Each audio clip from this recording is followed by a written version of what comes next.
నమస్కారం అండి. భగవద్గీతలో నేడు 18వ అధ్యాయము నందలి మోక్ష సన్యాస యోగములో 26వ శ్లోకము తాత్పర్యం వివరిస్తున్నది మీ విజయభాస్కర్. ముక్త సంజ్ఞోనహం వాదీ ధృత్యుత్సాహ సమన్వితః సిద్ధ్య సిద్ధ్యోర్నిర్వికారః కర్తా సాత్విక ఉచ్యతే.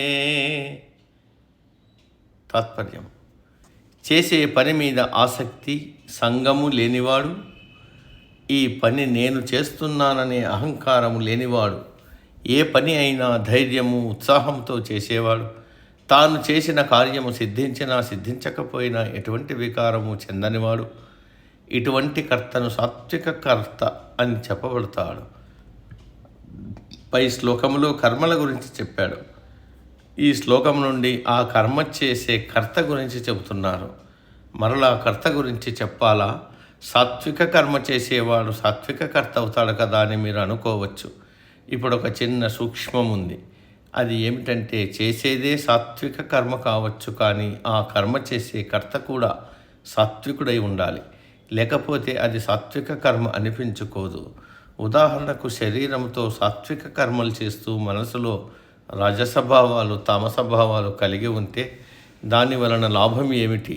ఇది ఎలా ఉంటుందంటే, పైకి మెడలో రుద్రాక్షలు వేసుకొని ప్రతిరోజు దేవాలయాలకు వెళ్తూ యజ్ఞయాగాలు చేయిస్తూ దానధర్మాలు చేస్తూ మనసులో మాత్రం ప్రజలను దోచుకుని అంతకు రెట్టింపు ధనం సంపాదించాలనే బుద్ధి ఉంటే అతడు సాత్విక కర్త కాడు.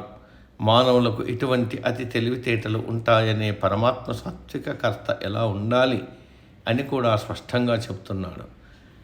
కర్మలు సాత్విక, రాజసిక, తామసిక కర్మలుగా ఉన్నట్టే ఎవరు ఏ పని చేసినా ఆ పని చేసే కర్త కూడా 3 విధాలుగా ఉంటాడు: సాత్విక కర్త, రాజసిక కర్త, తామసిక కర్త. ఇప్పుడు సాత్విక కర్త అంటే ఎవరో తెలుసుకుందాం. ఎవరు ఏ కర్మ చేసినా దాని నుండి ఫలితం ఆశించి చేయకూడదు. ఆ కర్మకు పూర్తిగా అంకితమైపోకూడదు. ఆ కర్మ అలవాటుగా మారకూడదు. ఆ కర్మ చేయడం తన విద్యుక్త ధర్మము కాబట్టి ఆ కర్మ చేస్తున్నానని అనుకోవాలి. అప్పుడే విహిత కర్మలు చేయగలుగుతాడు.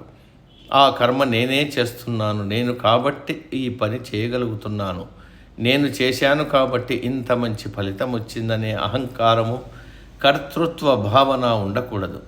ఇటువంటి వాడు ఏ కర్మ చేసినా ధైర్యంగా పట్టుదలతో చేస్తాడు. ఏ పనిలో అయినా ముందుకు దూసుకుపోతాడు. చేస్తాను, చేయలేనేమో అనే ధైర్యం మనసులోకి రానియేడు. కొన్ని కార్యాలు ఫలిస్తాయి, మరికొన్ని ఫలించవు. చేసిన అన్ని కర్మలు ఫలించాలని లేదు. దేశకాల విధి నిర్ణయాన్ని బట్టి ఫలితాలు వస్తుంటాయి. కాబట్టి తాను చేసిన కర్మ ఫలించినప్పుడు ఎగిరి గంతేయడం, ఫలించినప్పుడు కుంగిపోవడం వంటి వికారములకు సాత్విక కర్త లోను కాడు. తాను చేసిన పని ఫలించినా ఫలించకపోయినా చలించడు. నిర్వికారంగా సంతోషంగా ఉంటాడు.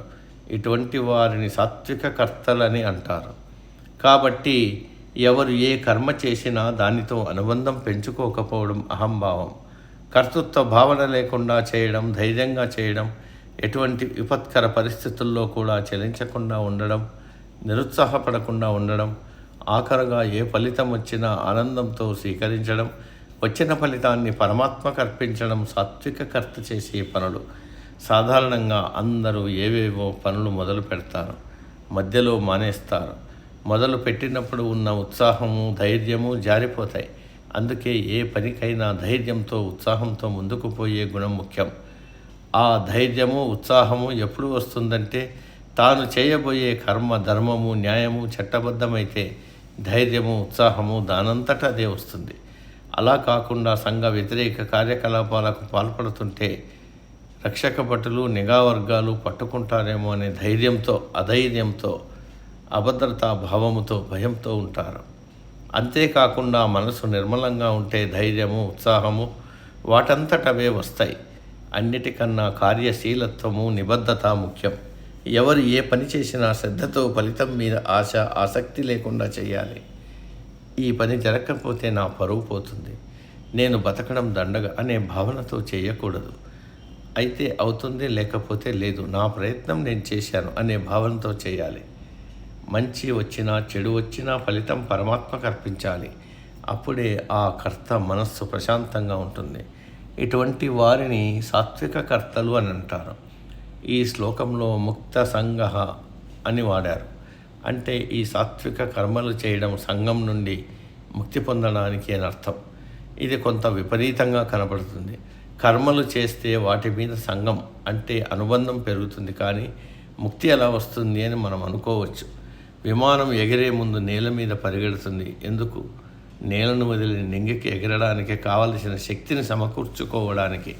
అలాగే సాత్విక కర్త కూడా కర్తవ్య కర్మలు చేస్తూ వాటి నుండి విడివడి పరమాత్మను చేరుకోవడానికి తగిన శక్తిని పుంజుకోవడానికి ప్రయత్నం చేస్తాడు.